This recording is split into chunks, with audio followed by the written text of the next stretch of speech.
There are some sounds a cop never forgets. The click of an empty chamber, the thud of a body hitting the pavement. But the worst, the absolute worst, is the sound of someone screaming when they know they're about to die. I've only heard it once, and it led me to kick down a door that changed my life forever. I had a call once in a major metropolitan area during my probation period some years ago. The fire department called us for help, saying they had been threatened by a knife-wielding maniac while attempting to render aid. My partner and I got there and saw the fire department just standing around, so we were thinking, okay, this guy's probably gone, and we'll just have to take a report and get to our next call. That was the first time I heard the scream of someone about to die.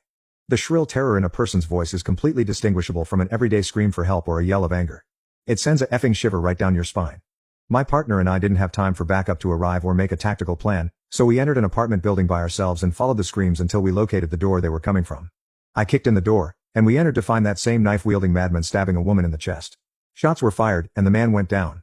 It was like a scene from a movie. Right after the shooting, backup came running in to clear the rest of the apartment while I awkwardly handcuffed the man, who was bleeding all over my uniform.